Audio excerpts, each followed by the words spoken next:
Yeah, thank you so much for, I'll also say, for this question.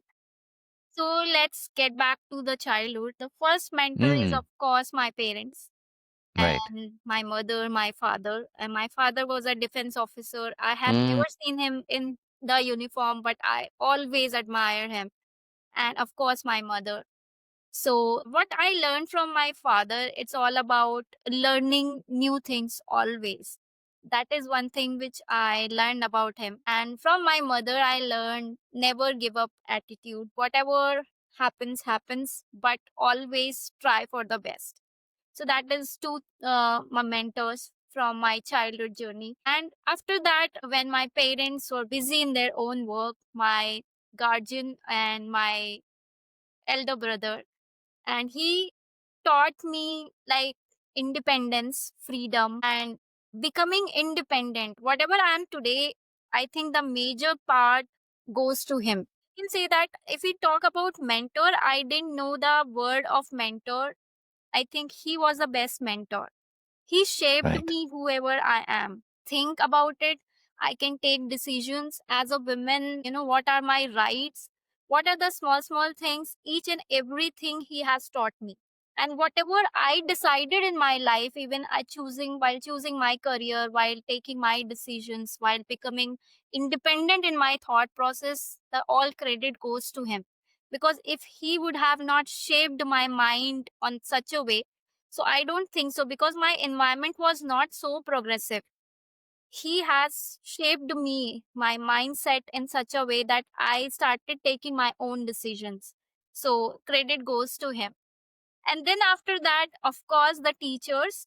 So I'll take a name, Dipesh sir, Venus sir. Like when I was in my 10th class and 12th class, they were the good teachers, not only just teaching the subject thing, but some of the life lessons which they have taught me. That was really, really amazing. And after that, like in my journey in my college days, I find one person, that was Ashutosh sir, Dr. Ashutosh Srivastav. Because of him, I think I completed my bachelor's, because I belongs from Hindi medium student, and I think that one sentence still I use whenever I had to start something new. That sentence was like, I was belong from Hindi medium student, and in within 1 week I decided that I'm not gonna pursue BSc because everything is in English.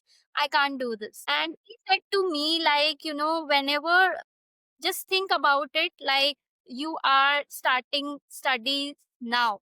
You have never studied. This is your first class.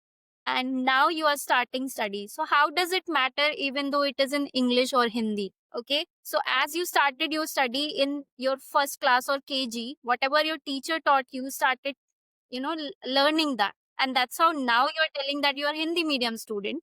So just think about it, that this is your first class, and whatever we are teaching, start learning from that. So now you'll become English medium student. What is a big deal in that? He taught me, and that is one thing which I always apply whenever I get stuck or whenever I feel scared about it. I just erase everything, all the barriers, and I just think this is my first class. So whatever is there, I need to do this. Nice. So that was the lesson which I learned. And after that, like in my professional journey, when as a scientist I started work, definitely I would take a name of Siddharth Shukla sir, he was a great scientist, and he taught me that, more than just spending money here and there and doing experiment, the most important thing is a read a lot, so that you don't do the mistakes when you are executes your plan in the lab. So that you can save your money, energy, and you can save a lot of money for that.